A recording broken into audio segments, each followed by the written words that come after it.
నమస్కారం. రేపటి విశిష్టతను ఇప్పుడు చూద్దాం. రేపు 27వ తారీఖు జూన్ నెల 2025వ సంవత్సరం శుక్రవారం. శ్రీ విశ్వావసు నామ సంవత్సరం ఉత్తరాయణం గ్రీష్మ ఋతువు ఆరుద్ర కార్తె. రేపు ఆషాఢ మాస శుక్లపక్ష విధియ తిథి ఉదయం 11:19 వరకు, తదుపరి తదియ తిథి. పునర్వసు నక్షత్రం ఉదయం 7:22 వరకు, తదుపరి పుష్యమి నక్షత్రం. వ్యాఘాత యోగం రాత్రి 9:10 వరకు, తదుపరి హర్షణ యోగం. కౌలవ కరణం పగలు 11:19 వరకు, తదుపరి తైతల కరణం రాత్రి 10:31 వరకు ఉంటాయి. సూర్యుడు మిథున రాశి ఆరుద్ర నక్షత్రం 2వ పాదంలో సంచరిస్తున్నాడు. చంద్రుడు కర్కాటక రాశిలో సంచరిస్తాడు. నక్షత్ర వర్జం మధ్యాహ్నం 3:06 నుండి సాయంత్రం 4:39 వరకు. అమృతకాలం రాత్రి 12:24 నుండి 1:57 వరకు. హైదరాబాద్ ప్రాంతం వారికి రేపు సూర్యోదయం ఉదయం 5:44 సూర్యాస్తమయం సాయంత్రం 6:54. చంద్రోదయం ఉదయం 7:24 చంద్రాస్తమయం రాత్రి 8:57. అభిజిత్ ముహూర్తం పగలు 11:53 నుండి మధ్యాహ్నం 12:46 వరకు. దుర్ముహూర్తం ఉదయం 8:22 నుండి 9:15 వరకు. మరలా మధ్యాహ్నం 12:46 నుండి 1:38 వరకు. రాహుకాలం ఉదయం 10:41 నుండి మధ్యాహ్నం 12:19 వరకు.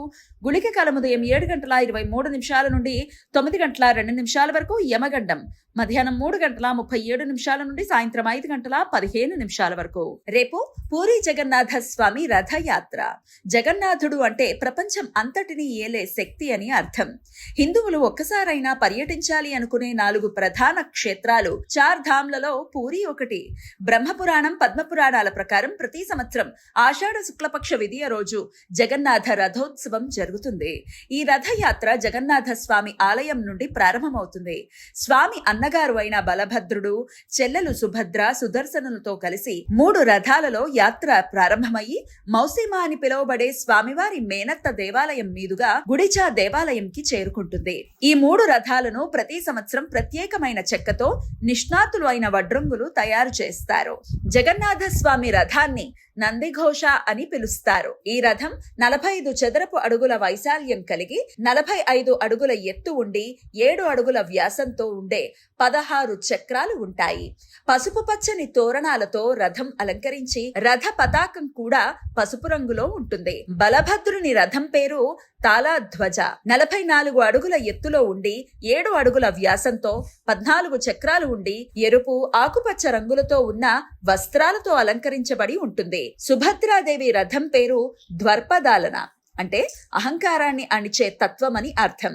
ఈ రథం 43 అడుగుల ఎత్తులో ఉండి 7 అడుగుల వ్యాసంతో 12 చక్రాలు కలిగి ఎరుపు, నలుపు రంగు వస్త్రాలతో అలంకరించబడి ఉంటుంది. రేపు మనోరథ ద్వితీయ వ్రతం. ఈ వ్రతాన్ని ప్రధానంగా ఆంధ్రప్రదేశ్, బెంగాల్, తమిళనాడు, కేరళ, ఒరిస్సా రాష్ట్రాలలో ఆచరిస్తారు. ప్రతి సంవత్సరం ఈ వ్రతం పూరి జగన్నాథ రథయాత్ర రోజున వస్తుంది.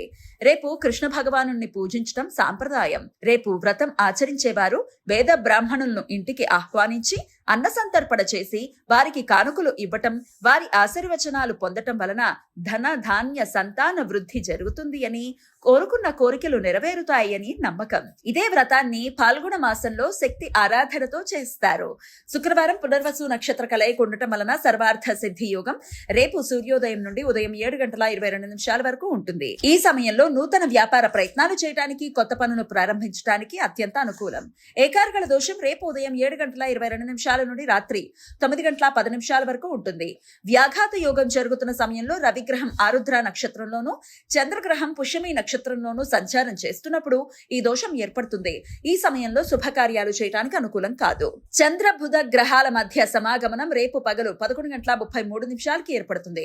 కర్కాటక రాశిలో పుష్యమి నక్షత్రంలో 8:10 ఒకే ఉత్తర ఆరోహణలో ఈ 2 గ్రహాలు సంచరిస్తున్నాయి. ఈ సమయంలో బుధ గ్రహానికి 2:50 కోణ స్థితిలో ఉత్తర దిశలో చంద్రగ్రహం చేరువవుతుంది. ఈ 2 గ్రహాలు రేపు సాయంత్రం 7:18 16 పశ్చిమ ఆకాశంలో కనిపించడం ప్రారంభమయ్యి రాత్రి 8:34 అంతర్ధానం అవుతాయి. ఈ సమాచారాన్ని మనకందించిన వారు మేడికొండూరు విశ్వనాథ్ ప్రసాద్ గారు. ఆయనకు కృతజ్ఞతలు తెలియజేస్తూ జగన్నాథ స్వామి స్మరణతో సమస్త సన్మంగళాని భవంతు. నమస్కారం.